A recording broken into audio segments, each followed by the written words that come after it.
तो सबसे पहले अगर बात की जाए लेटेस्ट डेवलपमेंट की, तो जैसा कि आप जानते होंगे आरबीआई हर वीक जो भारत के फॉरेक्स रिजर्व्स का डेटा है उसको रिलीज करता है। तो 21 अक्टूबर में जो वीक एंड हुआ है उसका डेटा रिलीज किया गया है। ये एक वीक के लैग पे रिलीज किया जाता है। तो उसमें जो भारत के फॉरेन एक्सचेंज के रिजर्व हैं वो पिछले वीक के मुकाबले 3.847 बिलियन डॉलर से कम हुए हैं। और अब हमारे जो रिजर्व हैं वो 524.52 बिलियन डॉलर के रह गए हैं। पिछले वीक से अगर देखा जाए तो सबसे ज्यादा कमी आई है लगभग 3.6 बिलियन की हमारी फॉरेन करेंसी असेट्स में, यानी कि जो हम dollar, euro, GBP, Japanese yen की फॉर्म में जो करेंसी अपने रिजर्व में रखते हैं उसमें सबसे ज्यादा कमी आई है। इसके अलावा गोल्ड रिजर्व में 247 मिलियन डॉलर से कम हुए हैं पिछले वीक के मुकाबले। इसके अलावा जो स्पेशल ड्राइंग राइट और रिजर्व पोजीशन होती है आईएमएफ में उसमें थोड़ी सी कमी आई है। दोनों में मिला करके 7 मिलियन डॉलर की कमी आई है। पिछले वीक की अगर बात की जाए तो पिछले वीक भी हमारे जो रिजर्व है 4.5 बिलियन डॉलर से कम हुए थे। तो लगातार इसमें जो गिरावट है वो देखी जा रही है। पिछले 12 वीक में से 11 वीक ऐसे रहे हैं जिसमें कि हमारे जो फॉरेन एक्सचेंज रिजर्व हैं पिछले वीक के मुकाबले कम हुए हैं। सिर्फ जो 7 अक्टूबर को जो वीक एंड हुआ था वो एक लकी वीक था, क्योंकि उसमें गोल्ड रिजर्व में सडनली बढ़ोतरी हुई थी जिसकी वजह से हमारे रिजर्व थोड़े से यानी कि 204 मिलियन डॉलर से बढ़े थे। अदरवाइज हर वीक आप देखेंगे कि हमारे रिजर्व में लगातार कमी होती जा रही है। और अक्टूबर 2021 की बात करें तो हमारे जो रिजर्व है वो पीक पे थे, लगभग 642 बिलियन डॉलर से भी ज्यादा पे ये पहुंच चुके थे। लेकिन उसके बाद से जो हमारा रुपी है उसको बचाने के चक्कर में ऐसा बताया जा रहा है कि आरबीआई ने लगभग 100 बिलियन डॉलर खर्च किया है। और जिस वीक की रिपोर्टिंग यानी कि 21 अक्टूबर को जो ये वीक खत्म हुआ है उस वीक का ये डेटा है। उस वीक में तो जो रुपी है वो काफी गिर गया था और 83 रुपीज एक डॉलर के मुकाबले के भी ऊपर पे चला गया था। तो उसके चलते ऐसा माना जा रहा है कि जो ये 3.847 बिलियन डॉलर की कमी आई है उसमें बहुत बड़ा रोल है कि आरबीआई ने बहुत सारा पैसा खर्च किया होगा रुपी को बचाने के लिए, क्योंकि वो फॉरेक्स मार्केट में जाते हैं और रुपी को खरीदना शुरू कर देते हैं ताकि रुपी थोड़ा सा स्टेबल हो। आने वाले टाइम में क्या ये गिरावट जारी जारी रहेगी, तो उसके लिए कुछ लोगों का कहना है कि भाई आरबीआई जो है इंटरवीन करता रहेगा, क्योंकि हमारे पास बहुत सारे फॉरेन रिजर्व अभी भी बचे हैं। 524 बिलियन अपने आप में बड़ा अमाउंट है। तो हो सकता है कि आरबीआई रुपी को बचाता रहे, लेकिन कुछ डीलर का ऐसा मानना है कि आरबीआई शायद अब जो अपनी इंटरवेंशन है कम कर देगा, और अगर ऐसा होता है तो हमारा रुपी काफी गिर सकता है। एक बार के लिए 84-85 रुपए के आसपास भी पहुंच सकता है।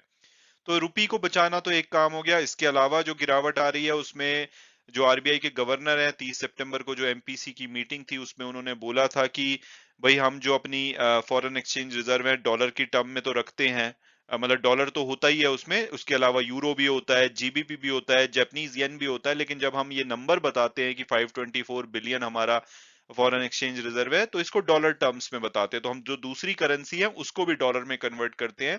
और उनकी अगर आप वैल्यू देखोगे इस साल में, जैपनीज येन 22% गिर चुका है, जीबीपी 14% से ज्यादा, यूरो 12% से ज्यादा।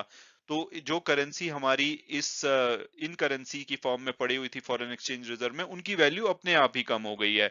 तो कल को ये करेंसी रिकवर होती है तो हमारी वैल्यू फॉरेन एक्सचेंज रिजर्व की अपने आप ही बढ़ने लग जाएगी। तो उन्होंने कहा था कि 1 अप्रैल के बाद से 67% यानी कि 2/3 जो गिरावट आई है फॉरेन एक्सचेंज रिजर्व में, जैसे कि अगर हम 1 अप्रैल के बाद देखें तो लगभग 83 बिलियन डॉलर ये कम हुए हैं। तो उन्होंने कहा था इसका 2/3 तो सिर्फ करेंसी की वैल्यूएशन की वजह से हुआ है, क्योंकि दूसरी करेंसीज वीक हुई हैं डॉलर के मुकाबले में, जिसकी वजह से हमारे फॉरेन एक्सचेंज रिजर्व में कमी देखी गई है। और अगर हम अपने रुपी की बात करें तो ये इस साल में यानी कि 1 जनवरी 2022 के बाद से 9.5% के आसपास गिर चुका है। और अगर कारणों की बात करें तो जो फॉरेन इंस्टीट्यूशनल इन्वेस्टर हैं वो लगातार सेलिंग कर रहे हैं। पहले 6 महीनों में तो उन्होंने दबा के बेचा है, हालांकि उसके बाद थोड़ी सी उनकी जो सेलिंग है उसमें कमी आई है। रादर अगस्त में तो उन्होंने बाइंग भी करी थी, बट पहले 6 महीनों में उन्होंने जो दबा के सामान बेचा है, अपने शेयर्स बेचे हैं, उसकी वजह से भी हमारे फॉरेक्स रिजर्व पे दबाव पड़ा है। इसके अलावा अगर बात की जाए तो भी भारत एक इकलौता देश नहीं है जिसके फॉरेन एक्सचेंज रिजर्व में दबाव आ रहा है, क्योंकि यूएस डॉलर स्ट्रांग हो रहा है। तो इस वजह से जो दुनिया के जो सेंट्रल बैंक है, जैसे हमारे यहाँ आरबीआई अपने फॉरेन एक्सचेंज रिजर्व को खर्च कर रहा है अपनी करेंसी को बचाने के लिए, ऐसे दुनिया भर के जो सेंट्रल बैंक है वो अपनी करेंसी को बचाने के लिए रिजर्व खर्च कर रहे हैं। तो थोड़े टाइम पहले ये डेटा आया था जिसमें कि $1 ट्रिलियन से दुनिया भर के रिजर्व खत्म हो चुके हैं। जैसे हमारे यहाँ 118 बिलियन से अपने पीक से कमी आई है, ऐसे जो दुनिया भर के रिजर्व हैं वो 2022 में $1 ट्रिलियन से कम हो चुके हैं, जो कि 13 ट्रिलियन के आसपास थे, अब 12 ट्रिलियन से भी कम रह गए हैं। और ये इसका 7.8% इसमें गिरावट देखी गई है। तो ब्लूमबर्ग जब से ये डेटा कंपाइल कर रहा है फॉरेक्स रिजर्व का कंट्री वाइज, उसके बाद से ये 2003 से डेटा कंपाइल कर रहे हैं, 2003 के बाद सबसे बड़ी गिरावट 2022 में देखी गई है। इसके अलावा डॉइश बैंक ने अभी एक पीछे रिपोर्ट निकाली थी, उन्होंने कहा था कि भाई अभी फर्दर हमारे रिजर्व गिरते रहेंगे क्योंकि करंट अकाउंट डेफिसिट बढ़ रहा है। और इसके अलावा आईडीएफसी ने तो इस साल के एंड यानी कि मार्च 2023 तक बोला था कि हमारे रिजर्व 510 बिलियन हो जाएंगे, और जिस तरह से अब 524 बिलियन डॉलर पे आ चुके हैं, तो इसमें कोई सरप्राइज नहीं है कि आराम से 510 बिलियन या इससे भी नीचे जा सकते हैं। इसके अलावा फिच रेटिंग ने लास्ट वीक बोला था कि अभी भी हमारे रिजर्व स्ट्रांग है, 8.9 मंथ्स का इंपोर्ट हम करंट रिजर्व से भी कर सकते हैं, अगर जरूरत पड़ी हमारी कोई और कमाई नहीं हुई तो हम लगभग 9 महीने का जो सामान है इंपोर्ट जो हम करते हैं उसको करंट रिजर्व से खरीद सकते हैं।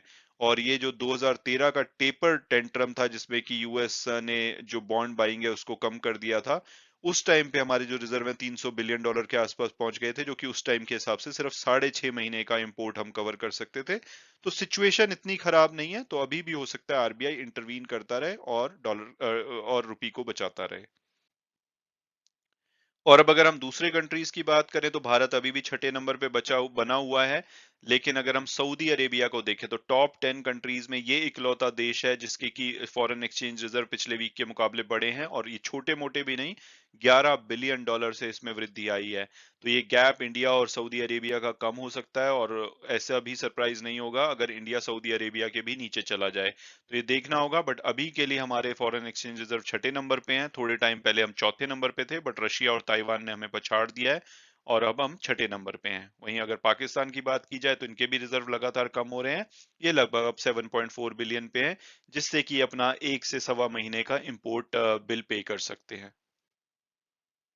मैं उम्मीद करता हूँ कि आपको ये वीडियो पसंद आया होगा और आपने कुछ नया जाना होगा। Thanks so much for watching the video and God bless you all.